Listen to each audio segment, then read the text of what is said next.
আর মালিককেও এমনি ভাবে আমার শ্রমিক নেতা দ্বারা আরেক শ্রমিক নেতাকে নির্যাতিত করার জন্য প্রস্তুত থাকে। আমরা তার তীব্র নিন্দা জ্ঞাপন করছি।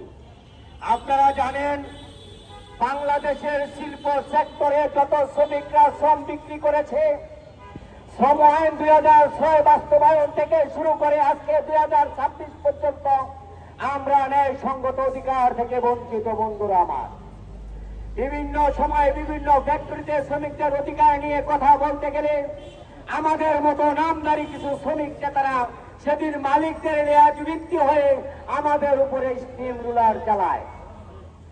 আমার সংগঠন জাতীয় গার্মেন্টস দর্জি শ্রমিক কর্মচারী কেন্দ্র তার তীব্র নিন্দা জ্ঞাপন করে। আমার শ্রমিকের অধিকার নিয়ে যদি বাংলাদেশে কোন শ্রমিক নেতা 1 ইঞ্চি কোন প্রকার দুর্নীতি করে, আমার সংগঠন কোনদিন তাকে ছাড় দেবে না, দিতে পারে না। বন্ধুরা আমার, আজকে আপনারা আলিফি গ্রুপের যে ফ্যাক্টরিতে 5টি ফ্যাক্টরি বন্ধ হয়ে গিয়েছে, হাজার হাজার শ্রমিক বেকার হয়েছে, তাদের সন্তানদের লেখাপড়ার জায়গা নষ্ট হয়ে গেছে, সেদিকে কি একবার আপনাদের নজর পড়ে না? আমরা কি পারি না একটি কাতারে দাঁড়িয়ে আমরা যত বলি দুনিয়ার মজদুর এক হও, আমাদের এই মজদুরদের লড়াইটাকে একটি জায়গাতে দাঁড় করিয়ে লাল ঝান্ডার হাতিয়ার নিয়ে আমরা ঐক্যবদ্ধভাবে রাজপথে নেমে আমাদের অধিকার প্রতিষ্ঠা করতে? আমরা সবাই পারি না শুধু দালালদের জন্য, হালকা কিছু মুনাফার জন্য, নিজের স্বার্থ সিদ্ধি করার জন্য আমার মেহনতি শ্রমিকদেরকে তারা ঠকায়।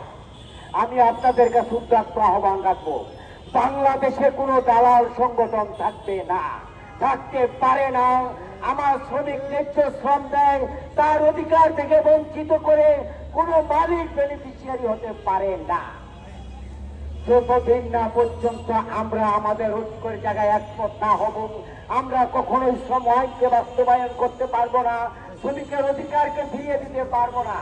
গভর্নমেন্টের সাথে আমাদের যে লেয়াজগুলি থাকে, গভর্নমেন্ট আমাদের সাথে যে আলোচনা করে ত্রিপক্ষীয় আলোচনার মধ্যে আমার শ্রমিক যদি দাঁড়ানি করে, আমরা কখনো সুফল পাবো না। বন্ধুরা আমার, আপনারা জেনে রাখবেন, বাংলাদেশে ব্যাঙের ছাতার মতো শ্রমিক সংগঠনের জন্ম হয়েছে শ্রমিক রাজনীতি ধ্বংস করার জন্য, শ্রমিকদেরকে স্বাবলম্বী করার জন্য নয়।